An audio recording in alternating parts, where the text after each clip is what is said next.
como eu falei anteriormente, no começo dessa disciplina eu costumo focar um pouco mais em exercícios, né? E aqui eu coloco tanto exercício nos slides quanto na lista de exercícios, depois a gente fica só na lista de exercícios. Para ver se a gente está pegando o ritmo, se a gente conseguiu pegar bem a questão da orientação a objetos, então eu forço um pouco mais a parte, vamos dizer, de testes nesse começo da disciplina. Tá? Então, eu preparei uma série, se não me engano, 14 quizzes, vou perguntando, respondendo e discutindo com vocês. Mas é bom que vocês tentem pausar o vídeo, né? Tentem responder, depois vejam se a resposta bateu, tá? E ver onde que vocês estão errando. Bom, primeiro, o Enzo, após assistir uma aula de Java, fez o seguinte código. Então, ele declarou duas strings com um, colocou as aspas aqui bonitinho, né, para string, senão ia dar erro de compilação, e mandou imprimir. E aí a pergunta é, qual é o resultado para este trecho de código? Bom, a resposta correta é 3040, porque lembra que em vários momentos nós já estamos fazendo uso, né, dessa soma de strings, ou string mais alguma coisa, né, que no final a gente viu que vira string também, dentro do println. Então só tem duas strings, que ele faz a concatenação das strings. Concatenou 30 com 40, deu 3040, certo? Que os dois. Mudei agora, tá? Em vez do num1, do num2, perdão, ser string, agora o num2 é inteiro. Tá? E qual que é o resultado? Continua sendo 3040. Por que 3040? Porque lembra que eu falei que faz promoção de tipos, tá? A gente vai ter uma aula só sobre tipo por referência, tipo primitivo, a gente vai ver essa parte de promoção de tipos, mas por hora, como a gente já está usando isso dentro do println, quando eu tenho uma string e eu tenho o inteiro, string ela tem uma capacidade de armazenamento teoricamente infinita, né? Obviamente não é infinita, mas enfim, não há limites. O limite é o seu computador aguentar alocar a memória para string. Portanto, tá? Ela é um tipo de expressividade maior que o inteiro, então o inteiro vai ser convertido para string. Portanto, o 40 vira string, continua sendo 30 e 40. Agora eu tenho dois inteiros, tá? Bom, se eu tenho dois inteiros, a hora que eu faço operação entre dois inteiros, o resultado é um inteiro também, certo? Se o resultado é inteiro, 30 mais 40 dará 70, certo? Bom, quarto quiz, Senzo Júnior criou uma classe pessoa, esta classe aqui, para armazenar os dados de uma pessoa no sistema que está criando. Então, eu tenho aqui string nome, entidade, double peso. Quais das opções abaixo é correta para criar um objeto do tipo pessoa e manipular os seus atributos? Então, aqui ele deu um new pessoa, certo? Pessoa.nome igual a Johnny, pessoa.idade igual a 84. Qual que é o erro que tem aqui? Ixi, criou pessoa, não jogou para lugar nenhum. Eu não armazenei um ponteiro para essa pessoa, não tenho um identificador para essa pessoa, para que eu possa acessar a região de memória dessa pessoa e, consequentemente, né, alterar o nome, alterar a idade. Então, a falha desse cara aqui, na verdade, são duas falhas, né? Uma que eu estou tentando acessar nome da classe pessoa, não de um acesso da classe. Por enquanto, no acesso da classe, só posso acessar de um objeto instanciado da classe. Então, tem esse erro. Eu também não estou atribuindo ele a nenhum identificador. Pessoa, herói igual a new pessoa, herói.nome igual a Johnny. A princípio, declarou a classe certinho pessoa, usou o identificador da pessoa, ponto, um atributo da pessoa que não tem restrição de acesso privado, né? Estou assumindo que eu posso acessar, igual a Johnny. Legal, a princípio pode ser essa, mas vamos ver as outras. New pessoa caiu no mesmo problema aqui do caso anterior. E nome, idade, peso, esse nome, idade e peso também da onde? Tá? Eu não tenho o identificador do objeto, ponto, nome, então tá errado aqui também. Pessoa, new pessoa, até aqui tá tranquilo. Pessoa igual ao nome, vírgula, João, tá? Não, para acessar o atributo nome, nós temos que colocar o identificador do objeto, ponto, o nome. Então, portanto, eu pulei essa daqui? Esqueci de colocar o verdinho, tá? Agora que eu percebi. Mas, portanto, a resposta B é a correta, tá? Bom, para testar seus conhecimentos sobre referências, Enzo Filho fez a classe conta, esta classe aqui, e uma classe teste, como apresentados a seguir. Então, classe conta, classe teste, dentro da minha classe teste, um método main, onde eu crio uma conta, altero o saldo, crio uma outra conta, mas eu fiz conta, outra conta igual a minha conta, certo? Que é igual a esta conta que foi criada. Coloquei mais milão de saldo aqui, então outra conta nessa outra conta, ponto saldo igual a 1000. E aí eu dei um println, só que na minha conta, ó, nessa primeira conta que foi criada. E a pergunta é, qual que é o resultado que vai ser impresso aqui? Certo? Vai ser 500? Vai ser 1000? Não faz isso. Vai ser 1500 a soma das duas? Ou nenhuma das anteriores? Tá? A resposta correta é 1500.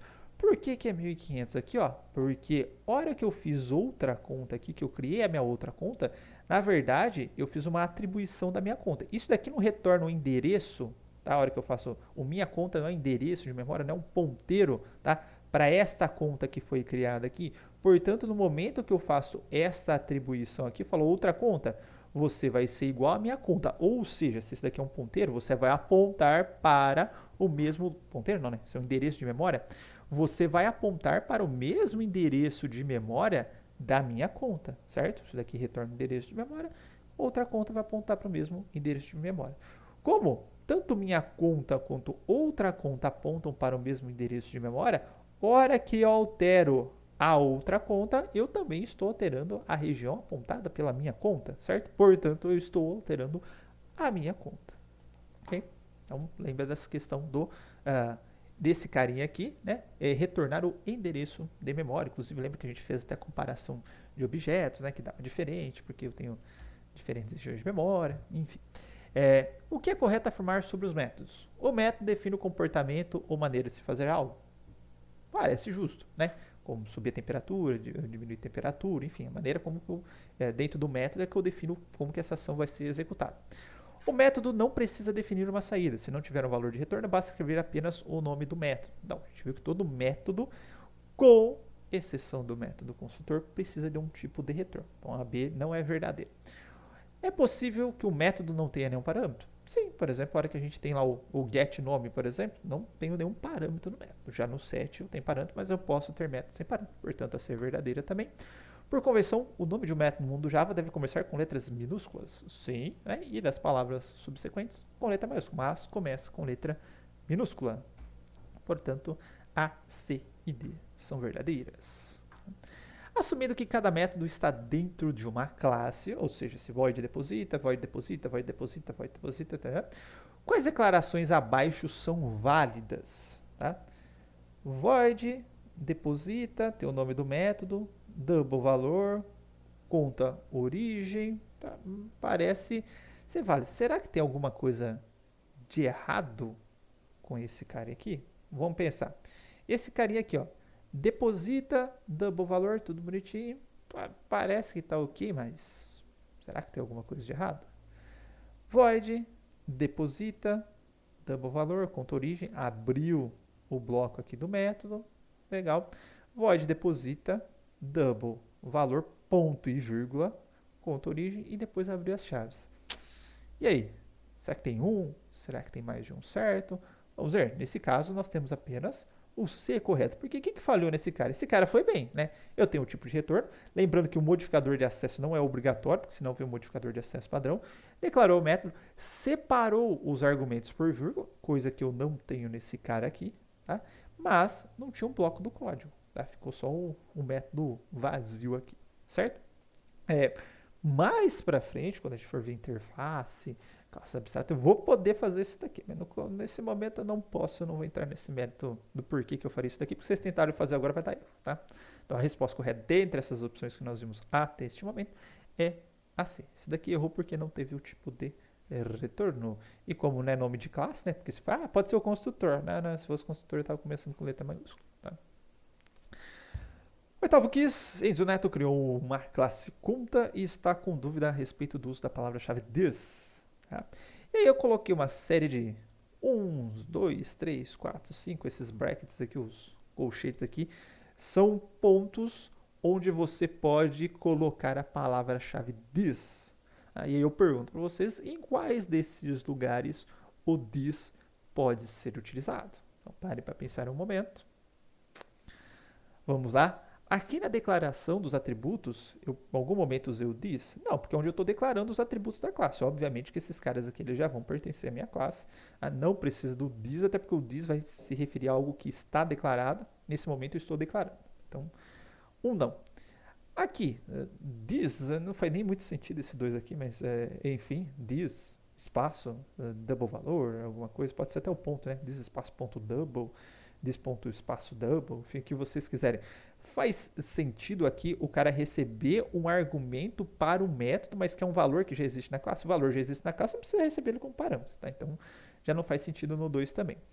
Aqui, faz sentido usar o this? Pô, acho que já faz um pouco mais sentido, né? Porque esse saldo aqui, provavelmente eu estou querendo alterar o saldo da minha conta, desse objeto conta aqui, com o valor que está chegando. Eu estou depositando, estou incrementando o saldo. Se eu quero incrementar o saldo dessa conta, eu preciso me referenciar a esse saldo. E para me referenciar a esse saldo, portanto, nós vamos utilizar a palavra-chave this. Tá? E como que eu estou fazendo esse depósito? Né? Eu estou pegando o saldo que já existe e acrescentando um novo valor que está chegando para o padrão. Portanto, eu preciso pegar este saldo da minha conta atual, com isso eu vou fazer uso do this, mais o valor que está chegando como argumento. Se eu não utilizar o this aqui, ó, o this, né, por padrão, ele vai pegar da classe. Quando eu não utilizo o this, ele vai pegar a declaração mais local. Qual que é a declaração mais local que eu tenho? É essa daqui do valor. Portanto, se eu só utilizar valor, é esse valor que está chegando como parâmetro aqui. E é exatamente isso que eu quero fazer. Eu quero pegar esse valor que está chegando, somar no saldo da minha conta e fazer com que esse novo saldo seja a soma dessas duas coisas. Meu saldo atual mais o valor que está chegando. Portanto, eu posso usar o this no 3 e no 4, que é a resposta correta. Tá? Nono quiz, Enzo Netcrew, a classe pessoa, está com dúvida a respeito do uso da palavra-chave this. Novamente, vamos lá. Declaração 1 e 2, não uso this. Como construtor, também não, porque é algo que está chegando como parâmetro para mim, certo? Não faz parte da minha classe, é algo que está vindo de fora. Aqui não. Só vai fazer sentido, portanto, usar no 5 e no 7, correto? Porque o nome, eu vou pegar esse nome que eu estou passando aqui como argumento. A idade é a idade que eu estou passando aqui como argumento. Só que esse nome que está chegando com o argumento, que não vai ter o this, essa idade que não vai ter o this, eu vou ter que atribuí-los a este nome e a esta idade. Como eu quero diferenciar, né, o nome da minha classe com essa idade aqui, e com a idade da minha classe, né, desse nome aqui e dessa idade aqui, eu tenho que colocar o this nome para falar o nome da minha classe vai ser igual ao nome que está chegando como argumento. A idade da minha classe vai ser igual à idade que está chegando como argumento. Portanto, aqui no caso, nós temos o 5 e o 7. 10º quiz. Joaquina criou as seguintes classes. Uma classe pessoa, uma classe endereço. Aqui, vamos assumir que cada uma está no seu arquivinho, você pode assumir isso, tá? Não tem problema. Isso não caberia na tela. Então, temos a pessoa, temos a classe, temos o programa, certo? Então, pessoa com nome, CPF, idade e uma classe endereço, tá? E aqui nós temos o endereço, que tem logador, o complemento, número, bairro, cidade, CEP. E aí, aqui no programa principal, ela fez o seguinte, ó. Pessoa, P igual a pessoa, ou seja, criou uma nova pessoa. Colocou lá P.nome igual a Paulo. E aí colocou P.endereço, lembrando que endereço é um campo da pessoa, igual a casa do chapéu. Existe erro nesse código? Eis a minha pergunta, tá? Existe, certo? O código anterior apresentará erro em tempo de execução. E aí eu vou perguntar para vocês, a pergunta é, por que está dando esse erro? Tá? Então, marque corretamente quais alternativas explicam, né, o negócio aqui, explicam corretamente o erro. Tá? É a alternativa A, Joaquina não atribuiu valores a todas as propriedades da instância pessoa. Então, falar vai dar erro porque você tinha que definir valor para o CPF, para a idade e para o endereço. A gente já tinha criado o controle de ar-condicionado sem definir essas propriedades. Inclusive, né, a gente tinha falado que se eu não defino o construtor, vem aquele construtor padrão do Java que vai definir valores padrão para cada um dos valores, dos atributos da minha classe. Então, acho que essa daqui não é a alternativa mais adequada. B. Joaquina está acessando a propriedade no objeto que não foi inicializado. Será que é isso? Tá? É exatamente isso que está acontecendo. Por quê? Quando você faz ou está utilizando o construtor padrão, perceba que em nenhum momento aqui, ó, endereço, eu criei um objeto e atribuí para ele. Olha que eu só falo assim, endereço. Beleza, então o identificador ali, ele aponta para onde, tá? Não tem um objeto criado endereço, nem para criar o objeto a gente precisa new, o método construtor e os parâmetros do construtor. Em algum momento eu fiz isso? Não fiz. Então, quando eu não faço isso, esse cara aqui não vai apontar para uma região de memória já, sei lá, padrão, não vai criar um objeto padrão e vai deixar ele apontando ali. Ele vai apontar para nada. Ele vai apontar para nulo, o famoso null do Java. Tá? Se ele aponta para null, a hora que eu tentar acessar o p.endereço, o endereço aponta para nulo, não aponta para nada. E aí eu tento acessar logrador, logrador de nada, não faz sentido, certo? Isso vai me dar um erro, que é o famoso null pointer exception, tá? A exceção de ponteiro nulo. Está apontando para nada, estou acessando um campo que não existe, tá? Não, porque está apontando para nada, eu só conseguiria acessar esse logradouro se eu criasse uma região de memória, esse endereço apontasse para essa região de memória, e aí sim eu conseguiria acessar o logradouro. Portanto, é este o probleminha que está tendo aqui. A de baixo também é em verdade, né? Porque para acessar o logradouro da pessoa, perceba que eu acesso a pessoa, p. Eu primeiro preciso acessar o atributo da pessoa, endereço, então p.endereço, para aí sim acessar o logrador. Não consigo acessar o logrador direto, porque ele não existe aqui em pessoa, tá? O logrador está dentro do endereço. Tudo bem? 11º quiz. Quais modificações no código anterior da Joaquina fará com que seu código não apresente problemas em tempo de execução? Tá? Será que é esse? Será que é esse? Ou será que é esse? Vamos ver. Deu essas duas alternativas aqui. Tá? Por que essa primeira alternativa? Porque ó, já na classe pessoa, lembrando que aqui foi bem simplificado, tá? A gente poderia ter feito isso no método construtor, mas enfim, funciona dessa forma também. Mas dentro da classe pessoa, né, os valores padrão vão vir o nome, o CPF e a idade. No caso, os dois primeiros aqui serão nulos também, que são objetos. Idade vai ficar com 0, mas aqui, ó, eu já estou definindo para a pessoa, falar, ó, a hora que você criar a pessoa, essa pessoa já vai ter um endereço criado, tá? Já vou criar reservar um endereço de memória para o endereço, eu vou fazer esse endereço e apontar para lá. Legal. Nessa de baixo, tá? Deixa eu ampliar aqui, que acho que está um pouquinho pequenininho. Agora sim. Nessa de baixo, por que que deu certo? Porque, ó, se eu criei a pessoa, eu criei o Paulo, falei, ó, o endereço do Paulo vai apontar para esse endereço que eu estou criando. Tranquilo, consigo acessar o endereço, falar, opa, endereço do Paulo, agora você vai apontar para essa região. Eu criei um objeto endereço, esse endereço do Paulo aponta para lá, portanto, se eu tenho já uma região de memória criada, o endereço está apontando para lá, eu consigo setar o logrador desse endereço. Tá? E agora vamos analisar aqui por que essa daqui deu erro. Tá? Porque, ó, a hora que você criou um objeto endereço, nesse caso aqui, você atribuiu ele ao p-endereço logradouro. Tá? O que é o logradouro? Vamos ver aqui. Logradouro é uma string. Tá? Ele recebe uma string, ele não recebe um objeto do tipo endereço. Portanto, vai dar um erro de tipo aqui. Estou tentando atribuir um tipo endereço, tá, a um tipo logador. Eu não posso fazer isso daí. Tá? Por isso, senão não faria nem sentido a gente definir tipo se eu pudesse atribuir tipos aleatoriamente a coisas que não são daquele tipo. Tá, ok? Mais para frente, quando a gente for ver polimorfismo, isso flexibiliza um pouco, mas ainda tem algumas regrinhas a serem seguidas. Portanto, a nossa B é falsa. Tá? E aí a Valentina, vamos lá, criou as seguintes classes, as quais geram um erro de compilação. Nossa, o pessoal está dando erro aqui. Tá, vamos ver o que é. Criou uma classe cliente aqui com nome, o CPF privado e uma idade. Aí foi lá, teve classe programa, criou o main, criou um novo cliente, colocou o nome, ó, cliente.nome Clodovil, cliente.cpf igual a esse CPF, cliente.idade igual a 45. Por que está dando erro aqui? Resposta, porque nós temos um atributo privado, tá? Portanto, se esse atributo é privado, somente a classe cliente consegue acessá-lo. E eu estou tentando acessar o CPF, o atributo que é privado do cliente, aqui fora da classe cliente, aqui na minha classe programa. Portanto, isto dará um erro, porque o CPF tem atributo privado. 13º quiz. Quais as afirmações abaixo sobre consultores verdadeira? Podemos ter apenas um consultor. Isso é falso. Criamos com 2, mas eu posso ter quantos construtores eu quiser. Construtores não podem receber parâmetros? Sim, nós passamos, inclusive, uma das utilidades é para eu já criar um objeto instanciando valores, para não ficar dando uma série de sets lá para ele. Então, essa é falsa.